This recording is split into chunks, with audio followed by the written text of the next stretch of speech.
Shalom, shalom, peuple de Dieu. Nous sommes contents d'être une fois de plus avec vous, sachant que c'est un devoir pour parler encore une fois de plus sur un pseudo-judaïsme ou le pseudo-juif, les soi-disant juifs noirs,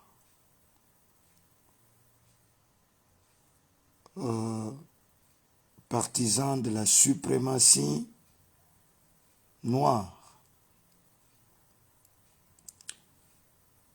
Cette doctrine qui est contre William Branham.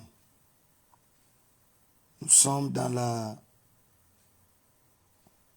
toujours dans la saison 1 et le deuxième épisode maintenant. La première partie ou la première épisode, toujours dans cette saison 1, nous avons parlé de l'argument de ces pseudo-hébreux, soi-disant juifs, noirs, qui ont envahi le message. Leur premier argument qui consiste à dire que les juifs qui sont en Israël ne sont pas les vrais juifs. Ils ont usurpé l'identité juive parce qu'ils s'expriment en yiddish et que yiddish ce n'est pas une langue hébraïque. Et nous, s'il faut faire un petit récapitulatif, nous vous avons montré William Branham qui en parle. J'ai mon ordinateur que je regarde ici, qui en parle dans plusieurs citations, mais nous vous avons donné dans la manifestation, parmi tant d'autres citations, dans la manifestation de ta résurrection aux gens aujourd'hui prêchés à Los Angeles, le lundi 9 mois, plutôt le lundi 9, 8e mois, le mois d'août, le 1954, paragraphe 18. Ici, il parle, je ne vais pas tout lire parce que j'ai lu, veuillez suivre la saison, toujours la saison 1, mais l'épisode 1 aussi, dans notre page. Je paraphrase ici, Frère Branham parle de Lewis Petrus qui s'est rendu en Israël pour en Israël, ceux qui sont là-bas actuellement, pour distribuer le Nouveau Testament. Et il dit que il avait tout distribué là-bas en yiddish.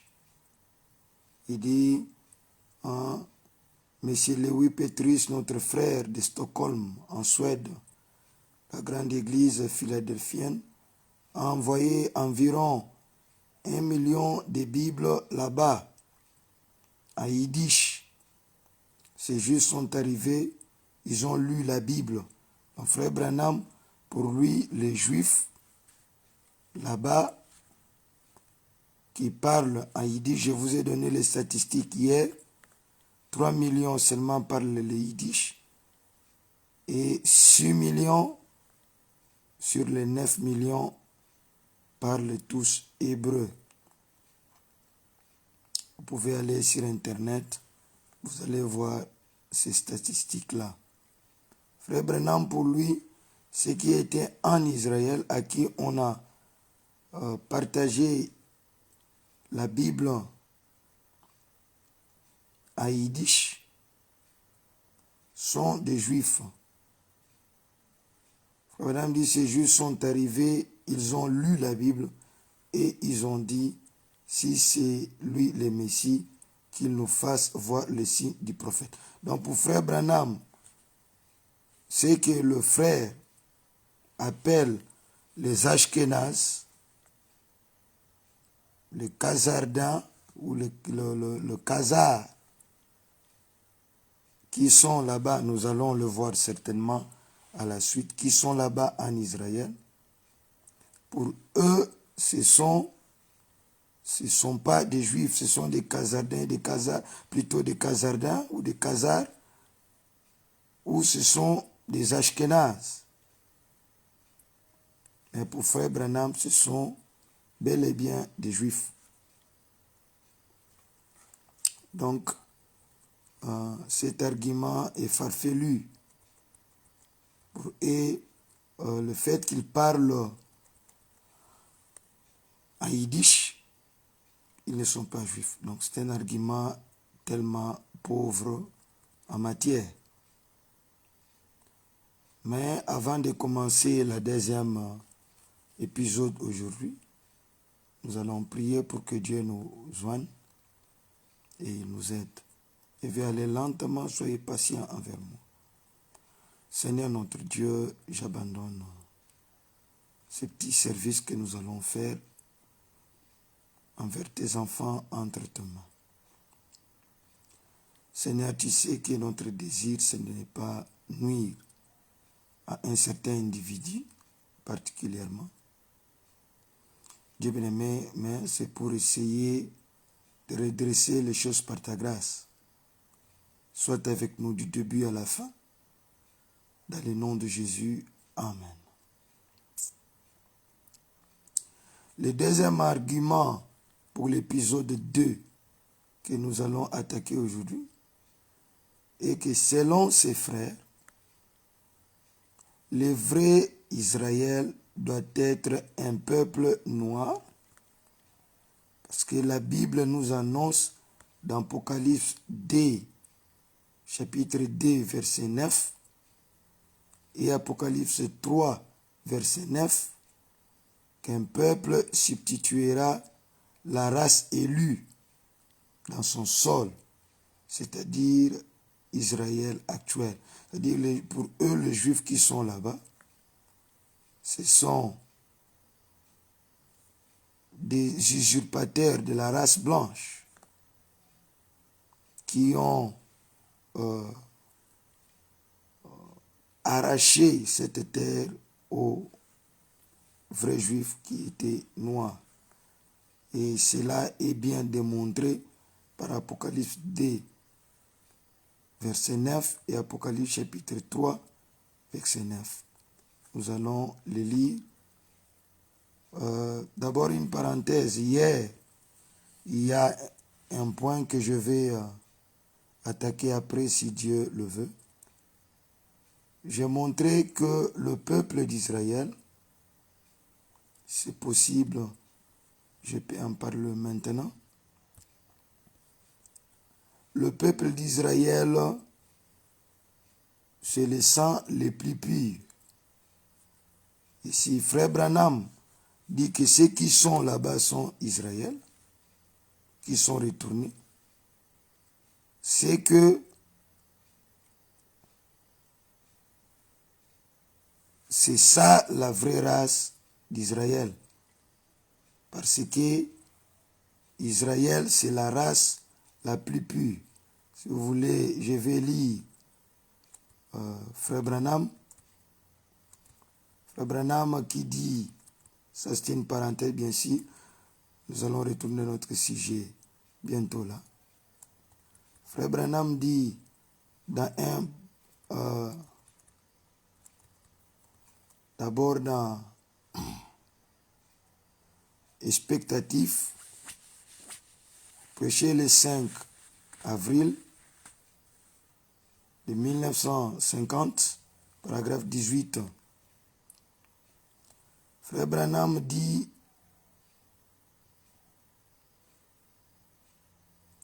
les 100 juifs, je pense, et le sang le plus pur sur la terre ce soir, dans l'attente de la venue du Messie. Donc, ces Juifs-là, si vous vous souvenez, Frère Branham a dit qu'ils sont retournés en Israël, venant de l'Iran, venant de partout. Ils sont là-bas. Ils ont dit à Lewis Petrus qu'il leur avait donné des Bibles à Yiddish, que si le Jésus du Nouveau Testament est Jésus et le Messie, nous voulons le voir accomplir les signes du prophète. Cela veut dire le discernement. Vous saisissez? Donc, Frère Branham dit ici,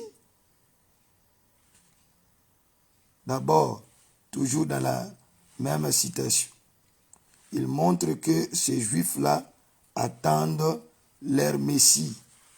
Ils auront un réveil spirituel quand les deux témoins vont commencer l'évangélisation. Mais ici, dans l'expectative, paragraphe 18, Frère Branham dit, je pense, le sang juif est le sang le plus pur qu'il y a sur la terre ce soir, dans l'attente de la venue du Messie. Vous voyez? Donc, ces gens-là étaient, pour Frère Branham, de la race pure juive. Et si vous lisez encore l'autre citation, dans Jéhovah Jireh du 17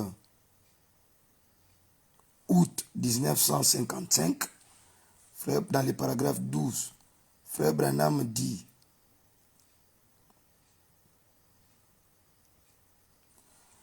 eh bien, quand nous avons laissé Abraham hier soir, c'était là où Dieu l'avait changé et Sarah était devenue une jeune femme.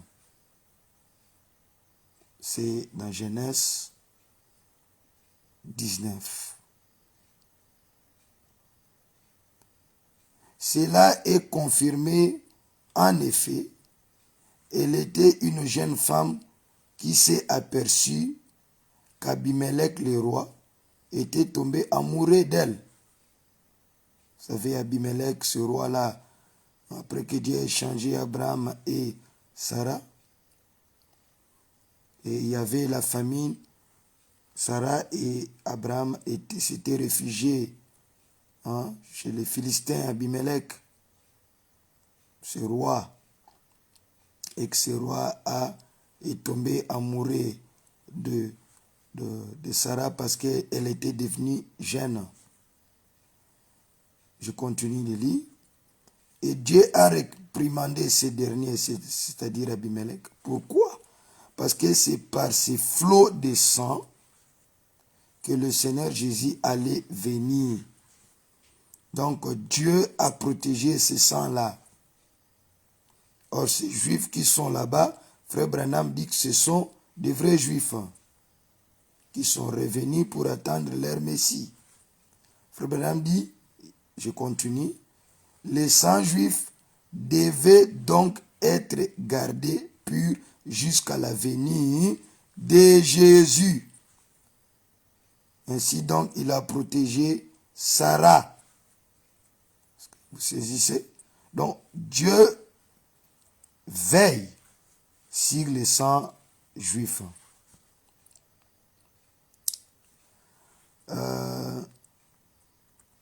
J'aimerais, il y a beaucoup de citations, mais ça c'est une parenthèse. Si vous lisez encore dans Mariage et divorce, paragraphe 152, du 21 février 1965, Frère Branham parle toujours d'Abimelech. Et puis plus en bas, il dit, Abimelech, il a dit, Abimelech, tu es pratiquement un homme mort.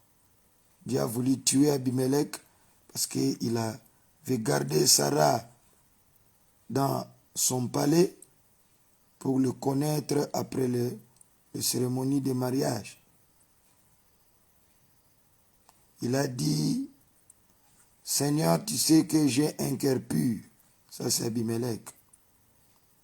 Il a dit, ne m'a-t-elle pas dit que c'était son frère?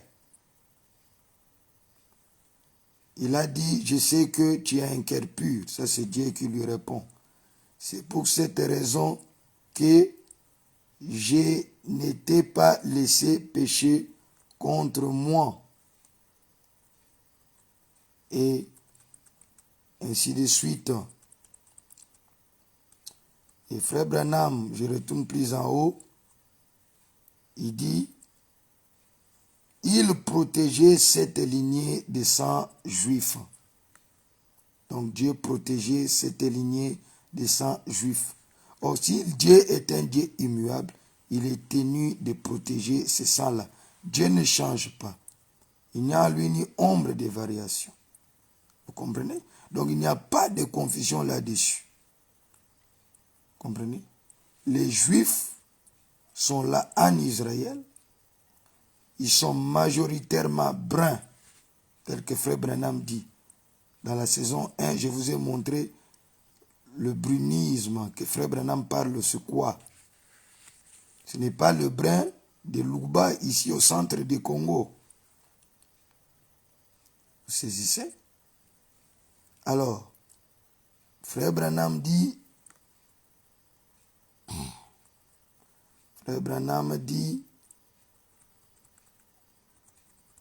Dieu protégeait cette lignée de sang juif là. Vous voyez, il dit tu es pratiquement un homme mort. Bon, ça c'est une règle que je me réétablis. Je ne dis pas qu'il n'y a pas eu des juifs qui sont allés prendre des femmes étrangères. Mais vous devriez comprendre une chose, que Dieu avait établi des lois. Nous lisons d'abord avec vous, pour que vous saisissiez ce que j'ai dit, dans la brochure, un prophète qui rougit, paragraphe 7. Frère Branham dit, eh bien, nous voyons qu'Israël ne devait pas pratiquer le mariage mixte. C'est une obligation. Dieu devait, je lis ça, Dieu devait impérativement, c'était une obligation, le verbe devoir, protéger les sangs juifs purs. Et c'est les sangs jusque ce soir, au temps où Frère Branham prêchait, les sangs le plus pur. Et Frère Branham dit, les Israélites ne devaient pas pratiquer le mariage mixte. Ils devaient se marier entre eux. Ils devaient se marier entre eux. Jamais un Israélite ne devait se marier avec quelqu'un de nation. Mais ils devaient garder leur sang pur.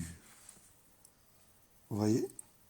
Et jusqu'à ce jour, Frère Branham dit, je crois que le sang juif est le sang le plus pur qu'il y ait sur la surface de la terre aujourd'hui. Les Juifs, ils attendent encore ces messies. Vous comprenez? Donc, et vous allez voir que c'est le devoir, je m'excuse, de Dieu, de garder ses sangs purs. Là, je ne dis pas, une parenthèse, je ne dis pas qu'il y a eu des Juifs qui sont allés prendre des femmes étrangères. Vous comprenez? Mais pour Dieu, si ceux qui sont en Israël sont Juifs et que Frère Branham les accepte, c'est que la majorité des Juifs sont comme ça. Parce qu'ils sont rentrés de partout. La majorité est comme ça. Comprenez? Alors, donc ça ne sert à rien de dire qu'ils ont usurpé la place des Juifs, des vrais Juifs. Oui. Et si vous continuez, Frère Branham est en train de parler toujours dans l'expectative. Hein? Il est en train de montrer comment Esdras, quand les enfants d'Israël ont pris beaucoup de femmes, je connais d'abord pour que l'idée vous soit claire. Frère Branham dit, or,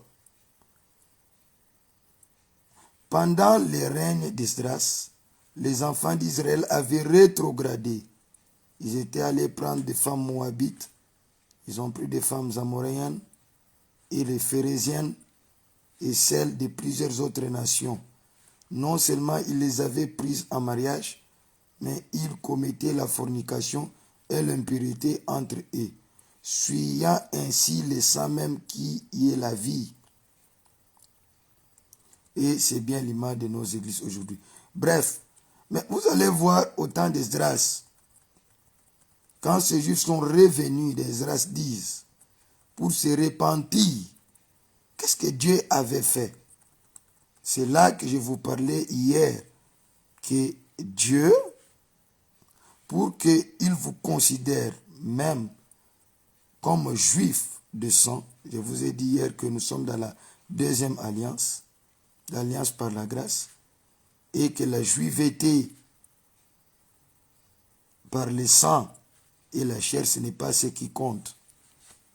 Parce que nous tous, et nous, quand nous entrons en Christ, dans cette dispensation de grâce, nous sommes un. Nous sommes tous juifs sur le même point d'égalité. Vous saisissez? Nous sommes spirituellement vrais juifs. Parce que nous entrons en Christ qui est la sémence d'Abraham. Mais ici, à cause des bien-aimés qui donnent trop d'importance à une chose qui n'appartient pas à ces secondes alliances qui est de grâce, c'est la raison pour laquelle j'en parle, j'éclaircis. Ça veut dire pour Dieu, pour être juif du charnellement comme ça, pour qu'il t'accepte, selon la première alliance, vous devriez obligatoirement être un juif de père et de mère. Il n'acceptait pas le mélange. Est-ce que vous saisissez un peu? Je dis ceci parce qu'on peut nous démontrer qu'il y a eu des juifs au Congo, qu'il y a des juifs, je ne sais pas, noirs ou là-bas, parce qu'il y a eu des mélanges de sang et ainsi de suite, le métissage. Je vous montre une loi enfouie dans l'Ancien Testament où Dieu n'acceptait pas le mélange. Donc ces enfants-là étaient renvoyés, n'étaient pas considérés comme des juifs. Et c'est ce que j'aimerais vous montrer là. Et vous allez voir avec Esdras. Dans Esdras chapitre 10, verset 2, il est dit, alors Shekania, fils de Jéhiel, d'entre les fils de l'âme, prit la parole et dit à Esdras, nous avons péché contre notre Dieu en nous alliant à des femmes étrangères qui appartiennent au peuple du pays. Mais Israël ne reste pas pour cela sans espérance. Faisons maintenant une alliance avec notre Dieu pour le renvoi de toutes ces femmes et de leurs enfants, selon la vie de mon Seigneur et de ceux qui tremblent devant le commandement de notre Dieu et que l'on agisse d'après la loi. Vous voyez? Donc ces enfants devraient être renvoyés avec leur maman. Et ils n'étaient pas considérés comme des juifs. Je lis en bref, vous pouvez continuer en bas. Et vous allez voir cette loi en passant, comme je vais aller bref. Avec Abraham et Isaac, c'était la même chose. Ils devaient retourner prendre une femme de sang. Avec Jacob, la même chose. Il a été envoyé par son père prendre une femme de sang. Avec, comment dire, Ésaü, c'était une exception. Et Ésaü est parti prendre les femmes étrangères du pays. Et Ésaü n'a jamais été considéré comme hébreu. Si je ne parle pas d'Israël, comme hébreu. Vous comprenez? Ismaël, l'enfant d'Agar, n'était pas considéré comme hébreu. Donc, tous ces mélanges-là sont jetés. Vous voyez? Comprenez? Et vous allez voir plus tard, même Dinan, qui était une femme, qui était partie avec Sichem, l'enfant du roi d'une tribu là-bas. Les enfants d'Israël ont dit que nous ne pouvons pas nous lier de mariage avec vous. Ça, c'était même avant la loi. C'était l'ordre de Dieu. Ils ont dit quelque chose qui ne peut pas se faire, que notre fille soit être prise par votre fils. Donc c'est très important, toutes ces choses. Maintenant, j'aimerais faire une exception, comme je n'aime pas laisser des choses comme ça.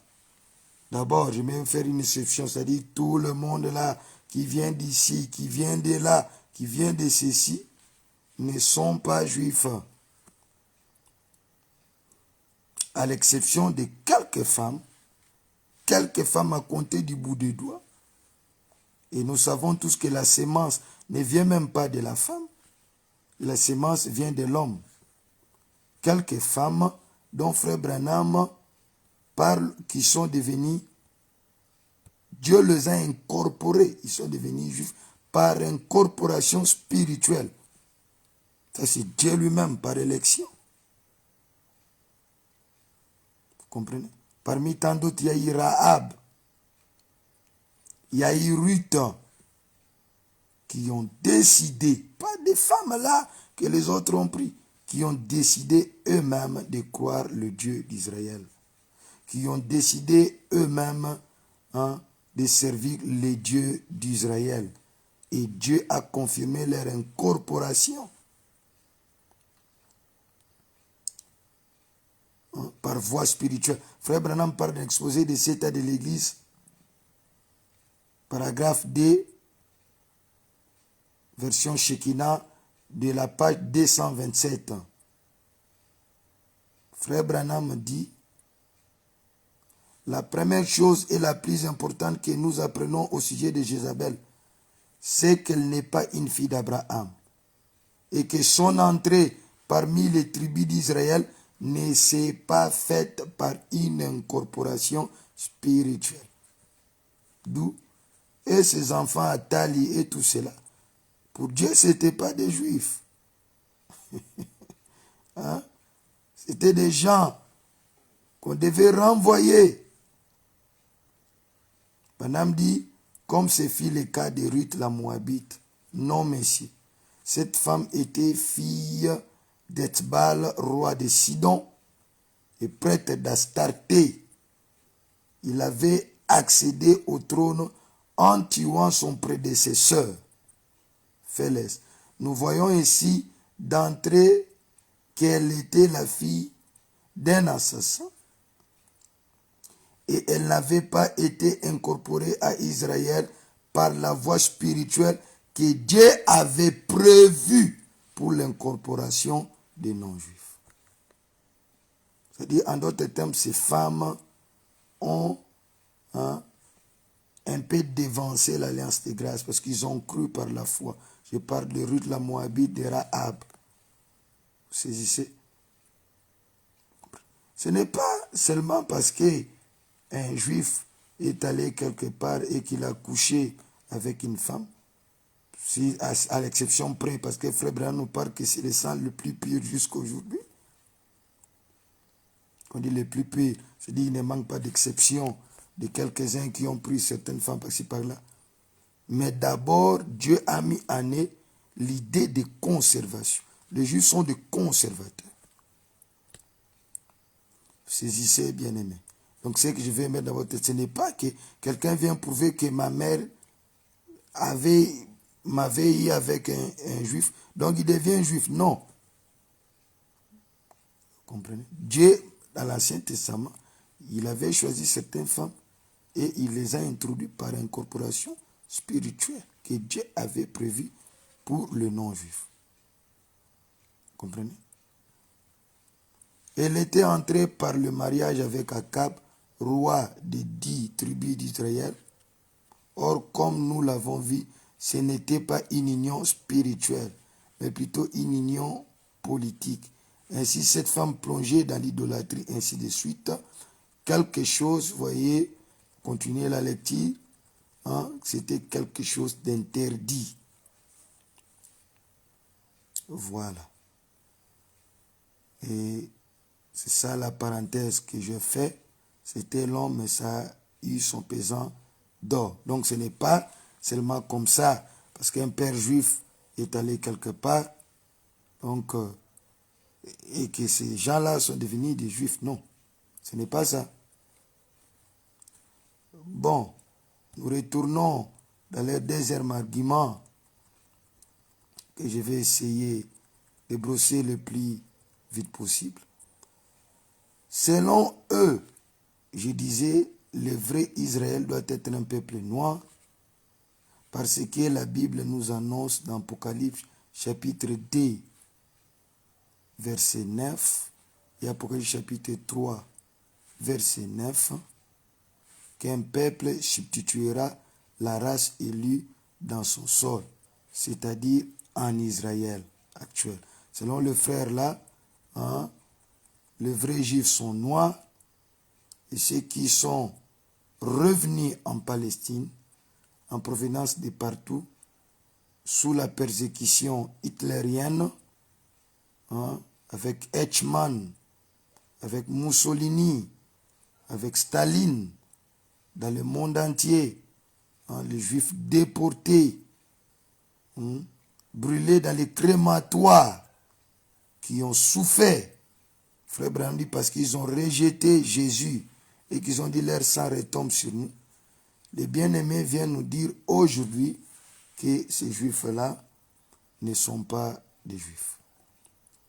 Ils sont des faux israélites, des pseudo, parce qu'ils ne sont pas noirs.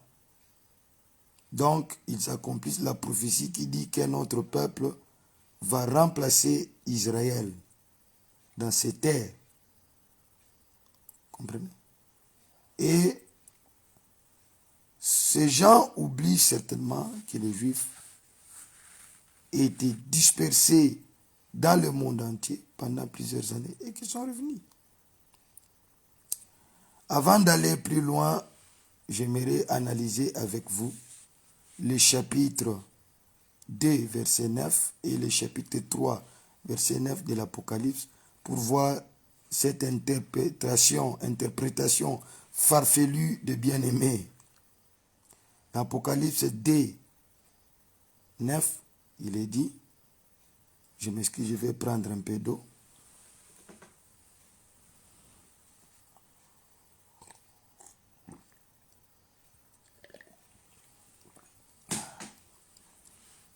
Je n'ai pas assez de force, mais c'est un devoir. Là, je vous recommande de suivre ceci calmement. Apocalypse 2:9, je connais ta tribulation et ta pauvreté, bien que tu sois riche, et les calomnies de la part de ceux qui se disent juifs et ne le sont pas, mais qui sont une synagogue de Satan. Selon leur interprétation intellectuelle, c'est bien aimé, hein, cette interprétation qui n'a rien à voir avec l'interprétation de la Bible et du prophète Branham. Ils disent que c'est le peuple d'Afrique qui a connu la tribulation et la pauvreté. Donc pour eux, ils assimilent ces versets avec le peuple d'Afrique qui ont connu les tribulations et la pauvreté, ça ne parle pas des Juifs là, qui sont en Israël, ni des Juifs hein, dont la Bible parlait ici. Ils disent que ce sont les Africains hein, qui ont connu la tribulation et la pauvreté, quoique leur sous-sol soit riche. Leur tribulation qu'ils ont connue par des faux juifs, c'est-à-dire pour eux, tous les blancs sont des faux juifs, hein, hein, qui sont allés occuper la terre d'Israël actuellement. Vous voyez comment c'est grave. Frère Branham dit que ceux qui sont retournés sont Israël. Ils disent que ce sont les blancs qui ont maltraité le peuple noir, dont le verset là leur appartient, et qui sont allés maintenant occuper leur place. Ils sont là maintenant, mais ne sont qu'une synagogue de Satan. Et c'est par plusieurs interprétations comme ça incongrues hein, que ces gens sont entrés hein, de faire des commentaires et de donner leurs interprétations. Mais nous voyons que c'est chapitre 2, verset 9, selon William Branham, à qui la parole vient dans notre âge et qui doit interpréter la parole, et la Bible qui refuse des interprétations particulières, parce que ça, c'est une interprétation particulière. La parole vient au prophète. Ici, on parle d'un âge particulier de Smyrne. Dans l'Apocalypse, ici, c'est là de Smyrne. Et Jean le prophète s'adresse particulièrement à un ange, qui est le messager de cet âge appelé Irénée. Vous saisissez, bien-aimé. Si vous pouvez lire dans Apocalypse 2:8, vous allez le voir, écrit à l'ange de l'église de Smyrne. Voici ce que dit le premier et le dernier, celui qui était mort et qui est revenu à la vie. Vous comprenez? Mais si le frère, avec leur interprétation particulière, Smyrne qui équivaut à l'Afrique, dans la prophétie, en ce qui concerne la souffrance et la tribulation dont on a évoqué là-bas, alors, une simple question, nous allons faire un mécanisme comme des petits enfants, hein, poser des petites questions, des réflexions. Alors, qui est son messager? Si l'Afrique est assimilée à Smyrne, l'Afrique qui souffre, la souffrance n'est même pas finie, continue jusqu'à aujourd'hui. Qui est alors son messager? Si ce n'est pas Irénée. Et son message, ce sera le 40e message. Et nous savons que selon l'interprétation de William Branham, que la tribulation qui était promise dans cet état de Smyrne était de 10 jours. Les 10 jours dont on parle là, Branham dit, égale à 10 ans. Nous savons tous qu'une année dans la Bible, hein, un jour égale à une année dans la Bible. Et Dieu a promis la couronne de vie à ces gens qui doivent être fidèles jusqu'à la mort. Vous comprenez? C'est-à-dire les gens de Smyrne qui ont passé des temps de souffrance, 10 ans de difficultés, dans l'âge de Smyrne, Dieu leur a promis la couronne s'ils sont fidèles jusqu'à la mort. Vous comprenez? Donc ces frères veulent nous dire que les Africains, à cause de la traite des Noirs, de l'esclavagisme et de tout ce qu'ils ont subi. Dieu leur avait promis la couronne à cause de ça. Ici, c'est un message particulier à l'âge de Smyrne. Si vous lisez dans Apocalypse 10, vous allez le voir. Ne crains pas ce que tu vas souffrir. Voici, le diable jettera quelques-uns de vous en prison, afin que vous soyez éprouvés, et vous aurez une tribulation de 10 jours. Sois fidèle jusqu'à la mort, et je te donnerai la couronne de vie. Et frère Branham, dans l'âge de Smyrne, prêchait le 6 décembre 1960, dans le paragraphe 122, frère Branham nous interprète cette écriture. Donc nous n'avons pas besoin d'interprétation particulière. Comprenez? Dieu doit venir avec la parole dans son prophète pour nous interpréter les Écritures. Paragraphe 122, il est dit, or ici il est question de ces 10 jours. Les 10 jours dans la Bible. Un jour représente un an. Et les 10 jours étaient les 10 dernières années du règne de Dioclétien. Dioclétien était ce grand empereur qui régna, et bien plusieurs empereurs régnèrent dans l'âge de l'église d'Éphèse, et Néron, je crois, fut l'un d'eux.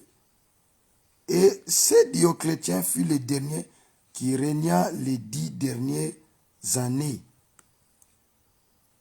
Et il fut le plus sanguinaire de tous les persécuteurs. Il prit parti pour ce groupe. Ils assassinèrent les chrétiens, les tuèrent, les brûlèrent. Ils leur firent tout. Ce furent 10 années de la persécution la plus sanglante. Son temps et son règne durèrent de 302 à 312. L'âge de Smyrne s'acheva à l'avènement de Constantin. Donc frère Branham nous donne une explication divine à cela. Et vous allez lire l'exposé de cet état de l'Église, page 132, paragraphe 3.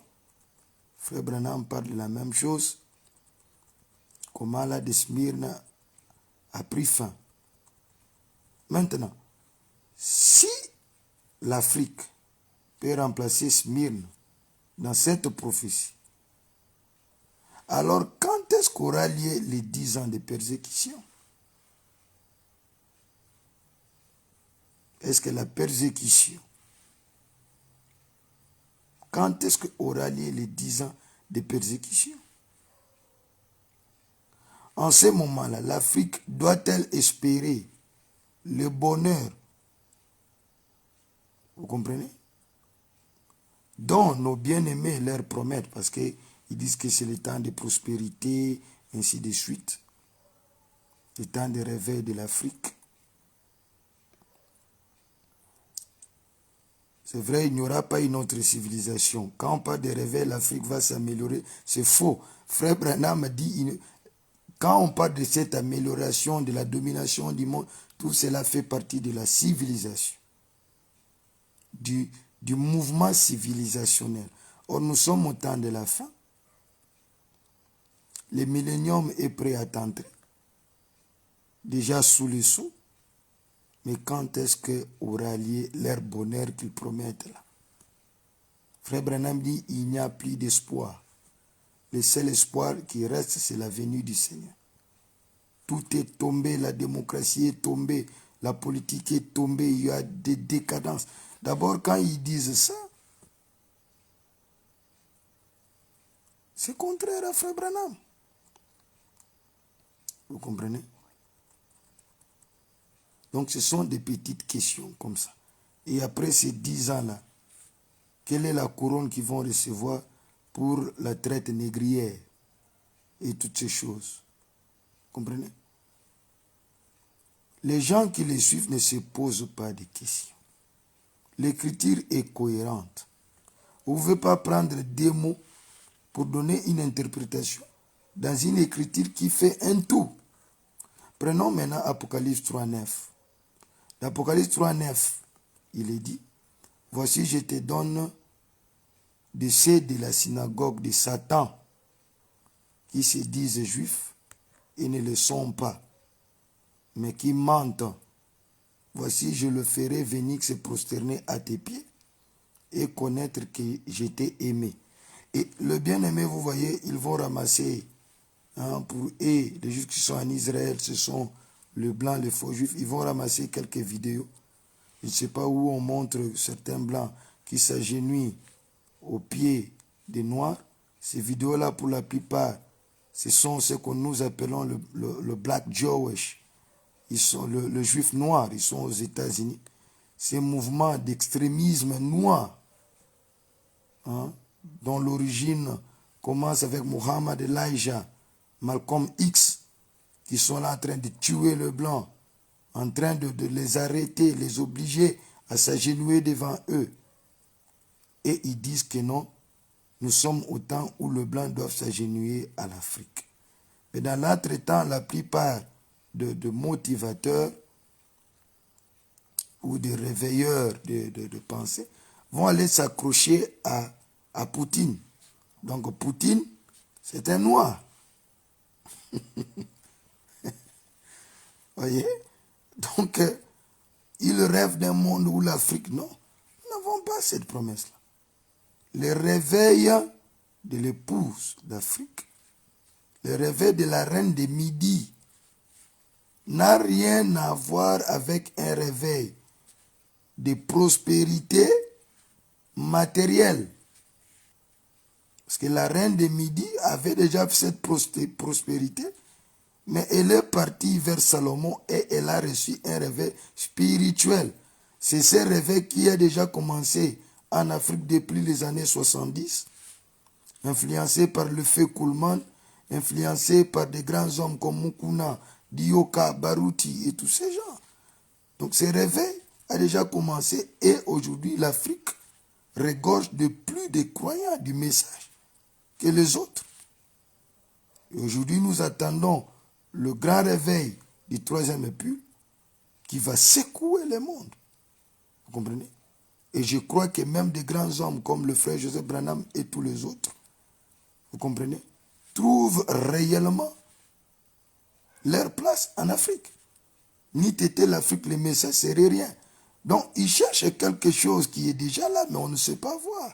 Ce n'est pas un réveil de prospérité. Ça, ce n'est pas un réveil promis dans les promesses de la Bible, selon Joël, selon Acte 2, que les gens devraient attendre jusqu'au rétablissement de toutes choses. Ce n'est pas de ces réveils-là où Frère Branham dit que je sens que mon message aura du succès en Afrique. Pas du succès de prospérité. Ça, c'est la moindre des choses, pas le succès de l'argent. C'est la moindre des choses que Frère Branham pensait. Le réveil de surnaturel, le réveil de ce que nous avons eu pendant tout ce temps. Mais nous attendons plus. Vous comprenez? Parce que l'Afrique a un rôle à jouer. Mais ça n'a rien à voir avec toutes ces choses.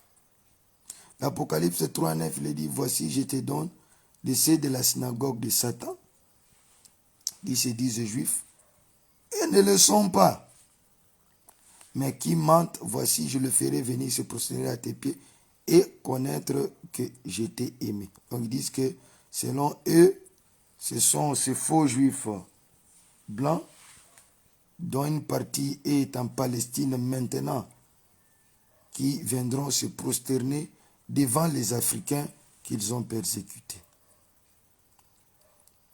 Une autre question de curiosité nous pouvons poser à ces frères. Qui est alors l'ange de Philadelphie? Parce que ça, c'est une prophétie adressée dans un âge de l'église précis, selon Branham, c'est l'âge de Philadelphie. Et prennent ça pour le poser sur l'Afrique. Donc l'Afrique devient le croyant de Philadelphie, de la ville de Philadelphie. Même pas de l'âge, mais de Philadelphie. Vous saisissez? Quel est alors leur ange? Quel est alors son message? Vous comprenez? Qui sera différent du message de William Branham. Ce sera le 40e ange.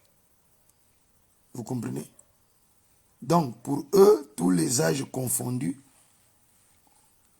représentent l'Afrique. Disons-le comme ça. Parce que l'autre verset d'Apocalypse 2:9, c'est Smyrne. Celui-ci, c'est l'église de Philadelphie. Donc, tous les âges, c'est les types d'Afrique. L'Apocalypse 37, si vous voulez le voir, il est écrit allant de l'église de Philadelphie. Qui est cet ange pour les Africains? Vous comprenez? Et si vous continuez maintenant, nous avons lu 3:10 maintenant, Apocalypse 3:9, il dit parce que tu as gardé la parole de la persévérance en moi, je te garderai aussi à l'heure de la tentation qui va venir sur le monde entier pour éprouver les habitants de la terre. Maintenant, la question c'est de savoir quelle est la parole de la persévérance que les Africains ont gardée. Qui leur avait apporté cela? Pendant qu'on les amenait dans des îles, dans les Antilles et partout là-bas, aux États-Unis, ainsi de suite. Donc tous ces Noirs qui sont là-bas, qui chantent les rap, ainsi de suite, ce sont des Juifs. Quelle est alors la parole de la persévérance que ces Noirs qui sont là-bas, les Jamaïcains et tout ce monde-là, qui se dévergondent, qui se comportent mal là, quelle est alors la parole de persévérance en Dieu qu'ils ont gardée? Vous comprenez? Donc, pour William Branham, les pseudo-juifs qui sont décrits dans ces chapitres, maintenant je vais vous parler de William Branham. Ces pseudo-juifs qui sont décrits dans le chapitre 2, verset 9, l'Apocalypse, et chapitre 3, verset 9. Comprenez?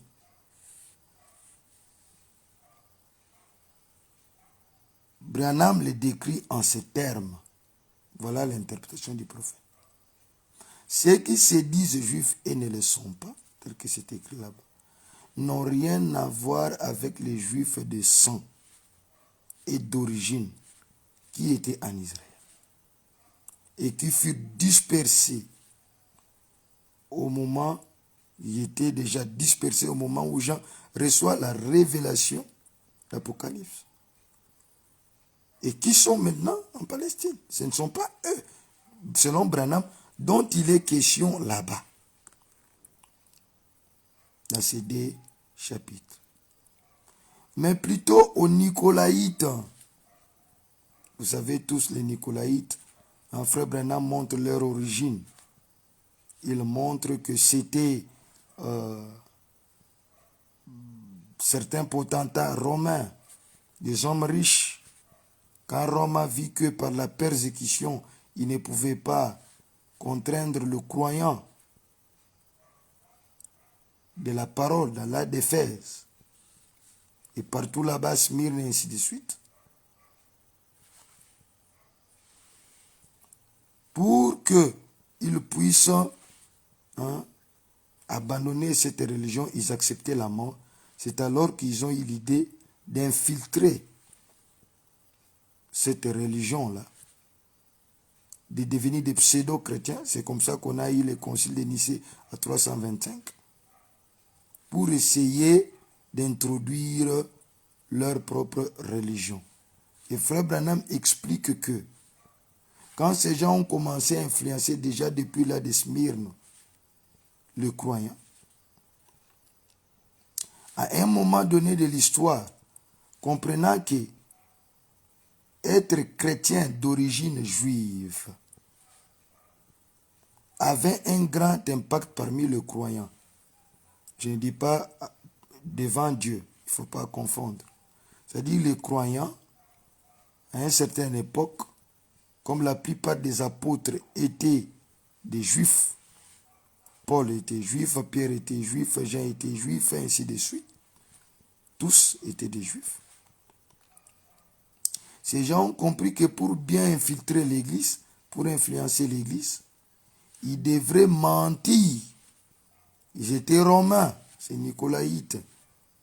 Ils devaient mentir qu'ils sont juifs de naissance pour pouvoir maintenant peser de leur influence. Se disant apôtres, vous allez voir quelque part dans l'Apocalypse, il dit, vous avez sondé ceux qui se disent apôtres et ils ne le sont pas. C'est une synagogue de Satan. C'est l'église romaine avant, l'église romaine là-bas qui avait infiltré l'église. C'est de ceux-là, frère Branham dit qu'on appelle le faux juif. Ça n'a rien à voir avec le juif des sangs, ni avec les juifs noirs d'Afrique. Comprenez? Si vous allez les lire dans l'exposé des états de l'église, paragraphe 120, et plutôt paragraphe 1, la page 120. Frère Branham dit Apocalypse 9, je connais tes œuvres, ta tribulation et ta pauvreté. Bien que tu sois riche, et les calomnies de la part de ceux qui se disent juifs, et ne le sont pas, mais qui sont une synagogue de Satan. Frère Branham dit, ces personnes disaient être des vrais juifs, des véritables juifs par naissance. Ils étaient des menteurs. Voilà. Ils n'étaient juifs ni par naissance. Ils étaient des menteurs. Ils n'étaient juifs ni par naissance, ni par religion. La religion des juifs, c'est du judaïsme. Donc c'était des Romains. Si tout ceci est vrai, qu'était-il donc? Voilà, frère Branham tentait d'interpréter cette écriture-là. Qu'était-il donc?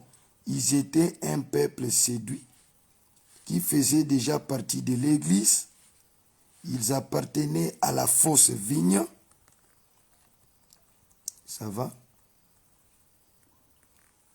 Et comme ceux-ci, c'est-à-dire des vrais croyants, étaient assurément opposés à la vraie vigne. La vraie vigne qu'un jour Dieu détruira. Dans le paragraphe 4 de la page 120, je continue. Mais pourquoi avons-nous des gens qui se sont mêlés dans le cadre de l'Église et qui se disent juifs? En voici la raison, frère Branham dit. Comme ils étaient des menteurs, ils pouvaient prétendre ce qu'ils voulaient. Ils pouvaient dire ce qu'ils voulaient comme si c'était vrai et s'en tenir à cela. Et dans ces cas, ils pouvaient mentir avec une très grande ambition comme mobile motif. L'Église primitive n'était-elle pas presque entièrement, sinon entièrement composée des Juifs? C'est-à-dire que c'est eux qui sont sortis de la Pentecôte. Ils étaient presque tous juifs. Qui étaient ainsi les membres originels de son corps. Les 12 apôtres étaient juifs, et les apôtres qui sont venus par la suite étaient soit des juifs, soit des prosélytes. Ici, j'ai fait une parenthèse, je vais revenir pour les frères. Ces frères-là disent que, d'autres disent qu'on peut les appeler des juifs parce que ce sont des prosélytes. Cela veut dire que, c'est-à-dire quelqu'un qui s'est reconverti au judaïsme est automatiquement juif. Non. Bibliquement et scripturairement, je vais revenir, et branhamiquement, ou selon le message, un prosélyte est un prosélyte, un juif est un juif. Mais je continue d'abord, c'était une parenthèse. Et les apôtres qui sont venus par la suite étaient soit des juifs, soit des prosélytes.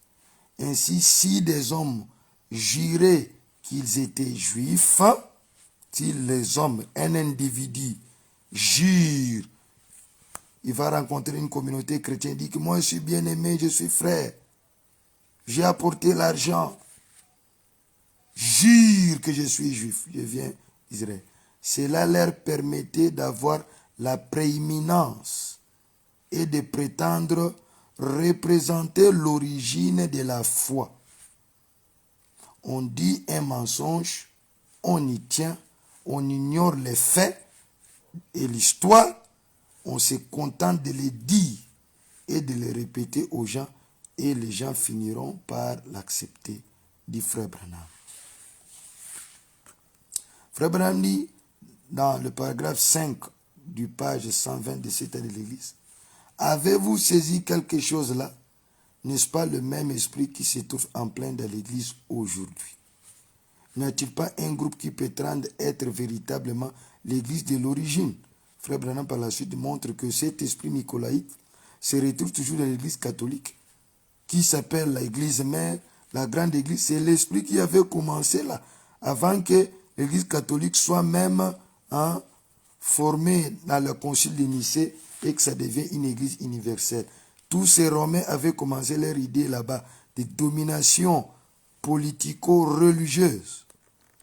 Vous comprenez? Écoutez, ces mêmes esprits se retrouvent dans l'Église aujourd'hui. N'y a-t-il pas un groupe qui prétend être la véritable Église de l'origine? Les catholiques, c'est eux qui ont commencé, que Pierre était je ne sais pas quoi. Et qu'il n'y a de salis qu'en elle. Ne prétendent-ils pas avoir le clé du royaume et qu'ils ont reçu de Pierre? Ça, c'est l'Église catholique. Ne prétendent-ils pas que Pierre était le premier pape et qu'il a habité Rome, alors qu'il n'y a absolument aucun fait historique qui l'indique? Et même le plus instruit et érudit de ses adhérents croient à ces mensonges. Frère Branham dit, c'est ça, voilà, la synagogue de Satan. Et si Satan est son père et qu'il est père du mensonge, alors il n'est pas étonnant que ceux de sa synagogue soient et aussi de menteurs. Dans la page 121, paragraphe 2, Frère Branham continue. Le groupe qui s'est introduit petit à petit dans l'Église par ses œuvres, le nicolaïsme, ne craint plus d'être reconnu, mais s'est organisé ouvertement à un groupe qui se rassemble de lui-même et qui s'oppose à la véritable Église avec une hostilité non masquée. Et c'est ce groupe-là, ils se disaient être de l'origine, qui sont juifs et ainsi de suite. Donc, c'est ainsi que l'interprétation de la parole, selon William Branham. Demain, je vais m'arrêter ici. Vous comprenez? Pour vous montrer comment doit être réellement interpréter les Écritures dans un âge ou dans cet âge de la Odyssée. Vous comprenez? Je vais donner un sous-point et puis nous allons passer directement au point 3.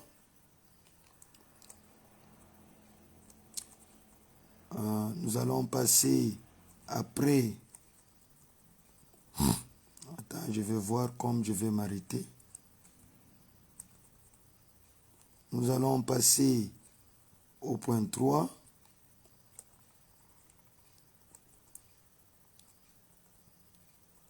Nous allons passer directement. Je vais vous donner le point 3 que nous allons attaquer demain.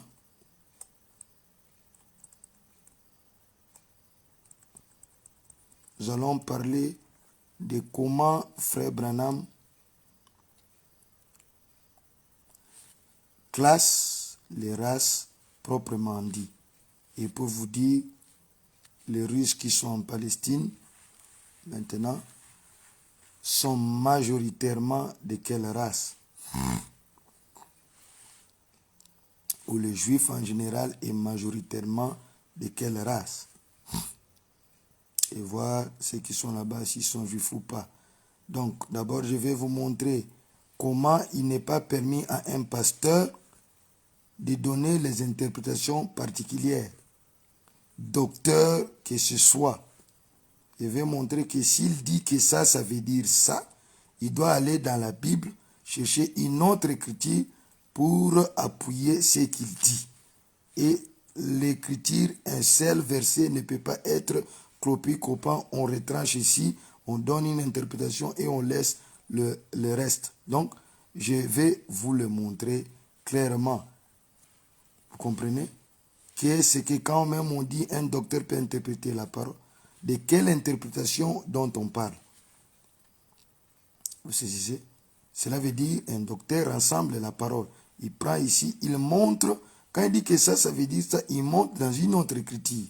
Il ne peut pas venir dire que ça veut dire ça, sans montrer une autre écriture. Pour commencer à nous dire que ces juifs, cette écriture concerne le noir d'Afrique. Selon quelle base?